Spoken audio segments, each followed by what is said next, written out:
നിശബ്ദതയ്ക്ക് ഇത്രയും പ്രാധാന്യമുണ്ടെന്ന് മനസ്സിലാക്കിയ നിമിഷം.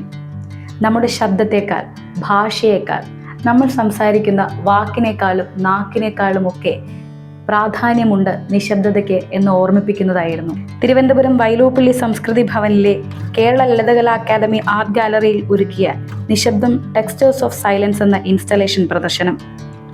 മനുഷ്യാനുഭവങ്ങളിലെ മൗനത്തിന്റെ വിവിധ ഭാവങ്ങളും വികാരങ്ങളും ഉൾക്കൊണ്ടുകൊണ്ട് വാക്കുകൾക്കും അപ്പുറം അനുഭവങ്ങളുടെ സാന്ദ്രതയും ആത്മഗതങ്ങളും നിറഞ്ഞ ശക്തമായൊരു സാന്നിധ്യമാണ് നിശബ്ദത എന്ന് ഇൻസ്റ്റലേഷൻ മനസ്സിലാക്കി തരും. സ്ത്രീകളുടെ നിശബ്ദമാക്കപ്പെട്ട അനുഭവങ്ങളും ആത്മഗതങ്ങളും കലയിലൂടെ തുറന്നു പറഞ്ഞുകൊണ്ട് എഴുത്തുകാരിയും അധ്യാപികയും ചിത്രകാരിയുമായ ഡോക്ടർ അശ്വതി അരവിന്ദാക്ഷൻ ഒരുക്കിയിരിക്കുന്ന ഈ കലാസൃഷ്ടി ചിന്തിപ്പിക്കുന്നതാണ്. വാക്കുകൾക്ക് പൂർണ്ണമായി പ്രകടിപ്പിക്കാൻ കഴിയാത്ത നോവ്, അതിജീവനം, സ്വത്വബോധം എന്നിവയാണ് ഡോക്ടർ അശ്വതി തന്റെ ഇൻസ്റ്റലേഷനുകളിലൂടെ പകർന്നു നൽകുന്നത്. താൻ എഴുതിയ കവിതകളുടെ വരികൾ കൂടി ഇൻസ്റ്റലേഷനുകൾക്ക് അടിക്കുറിപ്പായി ചേർത്താണ് കലാകാരി ഈ പ്രദർശനം ഒരുക്കിയിരിക്കുന്നത്. തീർത്തും വ്യക്തിപരമായ അനുഭവത്തിൽ നിന്നാണ് ഈ പ്രദർശനത്തിന്റെ പ്രമേയം പിറവിയെടുക്കുന്നത്. ഇതേ സന്ദർഭത്തിൽ തന്നെ തത്വചിന്ത, സാഹിത്യം, ജെൻഡർ പൊളിറ്റിക്സ്, ഭാഷ, സ്ത്രീജീവിതം എന്നീ വിഷയങ്ങളിൽ നടത്തിയ വ്യത്യസ്ത വായനകളും അന്വേഷണങ്ങളും നിശബ്ദം എന്ന ആശയത്തെ ആഴത്തിൽ അനുഭവിപ്പിച്ചു എന്ന് അശ്വതി അരവിന്ദാക്ഷൻ പറയുന്നു.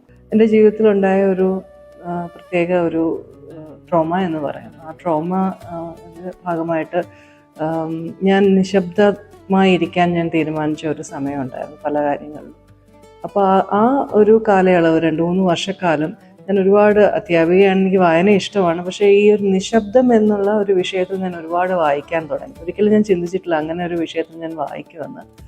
അങ്ങനെ വെസ്റ്റേൺ ഈസ്റ്റേൺ കൾച്ചേഴ്സിലുള്ള നിശബ്ദത എങ്ങനെയാണ് അവർ കൈകാര്യം ചെയ്തിരുന്നതെന്നും ഇപ്പം നമ്മൾ വളരെ രസകരമായി പറഞ്ഞ പൈതഗോറസ് ഒക്കെ ഡിസൈബിൾസിനോട് 2 വർഷം മൗനമായിട്ടിരിക്കാൻ പറയുന്നത്. അങ്ങനെയുള്ള ഒരുപാട് റെനൈസൻസിൽ എങ്ങനെയാണ്, ക്യൂർ മൂവ്മെൻറ്റ്സിൽ എങ്ങനെയാണ് ഈ നിശബ്ദത മറികടന്നുകൊണ്ട് ശബ്ദത്തിന് ഇമ്പോർട്ടൻസ് കൊടുക്കുക. അങ്ങനെ വായന. പിന്നെ ഞാൻ പണ്ട് വായിച്ച എനിക്കിഷ്ടമുള്ള കുറേ നോവൽസ് ഉണ്ട്.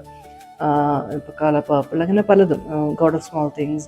അപ്പോൾ ആ നോവൽസൊക്കെ ഞാൻ റീഡ് ചെയ്യാൻ തുടങ്ങി. സൈലൻസ് ഒരു വളരെ ഫോഴ്സ്ഫുൾ ആയിട്ടുള്ള സ്ട്രോങ് ലാംഗ്വേജ് ആണ് ആ നോവൽസിൽ നിന്ന് എനിക്ക് കണ്ടുപിടിക്കാൻ സാധിച്ചിട്ടുണ്ട്. അപ്പോൾ ഇതിൻ്റെ അടിസ്ഥാനത്തിൽ ഞാൻ ചുറ്റുമുള്ള സ്ത്രീകളെ പറ്റിയും എൻ്റെതൊരു ചോയ്സ് ആയിരുന്നു നിശബ്ദമായി ഇരിക്കുക എന്നുള്ളത്. വളരെ പീസ്ഫുൾ ആയിട്ടുള്ള എനിക്കൊരു ഹീലിംഗ് പ്രോസസ്സായിരുന്നു. പക്ഷേ നിശബ്ദതയിലേക്ക് നയിക്കപ്പെടുന്ന, അടിച്ചേൽപ്പിക്കുന്ന ഒരു വലിയൊരു വിഭാഗം സ്ത്രീ സമൂഹം, പല തുറകളിലുള്ള സ്ത്രീകളുണ്ട്. അപ്പോൾ അവരുടെ ചിന്തകളും എൻ്റെ സുഹൃത്തുക്കളും എനിക്കറിയാവുന്നവരായിട്ടുള്ള അവരുടെ ജീവിതാനുഭവങ്ങളും ഒക്കെ വായിക്കുന്നതിൻ്റെ ഭാഗമായിട്ട് അത് കൂട്ടിച്ചേർത്തുകൊണ്ടുള്ള 20 ഇൻസ്റ്റലേഷൻസാണ് ഞാനിവിടെ ചെയ്തിരിക്കുന്നത്. ഓരോ ഇൻസ്റ്റലേഷനും ഓരോ തരം നിശബ്ദതയാണ്. ആ നിശബ്ദതയിൽ എത്രമാതിരി ശബ്ദമുണ്ട്. നിശബ്ദം എന്ന് പറയുമ്പോൾ നമുക്ക് പലപ്പോഴും എൻ്റെ ടൈറ്റിൽ തന്നെ നീ എന്ന് പറയുന്നത് ബ്രാക്കറ്റ്സിലാണ്, ശബ്ദം പുറത്തുമാണ്. അങ്ങനെയാണ് എൻ്റെ ടൈറ്റിൽ കൊടുത്തിരിക്കുന്നത്. അതിൻ്റെ അർത്ഥം തന്നെ നിശബ്ദത ശൂന്യമല്ല, അതൊരു വോയിഡ് അല്ല, ദാറ്റ്സ് ഫുൾ ഓഫ് വോയിസ് എന്നുള്ളതാണ് അതിൻ്റെ അർത്ഥം. ഈ ഇൻസ്റ്റലേഷൻസും നമ്മളെ അത് തന്നെയാണ് നമുക്ക് പറഞ്ഞു തരുന്നത്. ഇപ്പോൾ എനിക്ക് ഏറ്റവും ഹൃദ്യമായി തോന്നുന്ന ഒരു കാര്യം, കഴിഞ്ഞ ദിവസങ്ങളിൽ ഇവിടെ കാണാൻ വന്ന പല സ്ത്രീകളും പൊട്ടിക്കരയുകയും അവരെന്നെ കെട്ടിപ്പിടിക്കുകയൊക്കെ ചെയ്തു. ഇത് കണ്ടിട്ട് അതെനിക്കൊരു ജീവിതത്തിൽ ഞാൻ ഒരിക്കലും മറക്കില്ലാത്ത ഒരു എക്സ്പീരിയൻസ് ആണ് എനിക്ക് ഈ ഒരു ഇൻസ്റ്റലേഷൻ എക്സിബിഷൻ തന്നിരിക്കുന്നത്.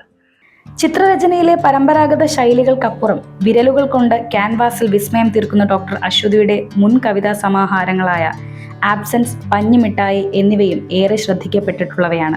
മനസ്സിനെ സ്പർശിക്കുന്ന ഒരു വൈകാരിക അനുഭവമാണ് ഈ പ്രദർശനം സന്ദർശകർക്ക് സമ്മാനിക്കുന്നത്. പ്രദർശനത്തിലെ സൃഷ്ടികൾക്കൊടുവിൽ ഈ നൂലിഴകളിൽ ഓരോരുത്തർക്കും കെട്ടുകളിടാം. ഒടുവിൽ ഈ കെട്ടുകൾ ഒന്നുചേരുമ്പോൾ വാക്കുകൾക്കപ്പുറമുള്ള മനുഷ്യാനുഭവങ്ങളുടെ വലിയൊരു സഞ്ചയവും സാക്ഷ്യവുമായി ഇതും ഒരു കലാസൃഷ്ടിയായി പരിണമിക്കും. മനുഷ്യ മനസ്സിന്റെ ആഴത്തിലുള്ള വികാരങ്ങളെയും നിശബ്ദതയുടെ രാഷ്ട്രീയത്തെയും അടയാളപ്പെടുത്തുന്നതാണ് ഇതിലെ ഓരോ സൃഷ്ടികളുമെന്ന് സന്ദർശകർ തന്നെ അഭിപ്രായപ്പെടുന്നുണ്ട്.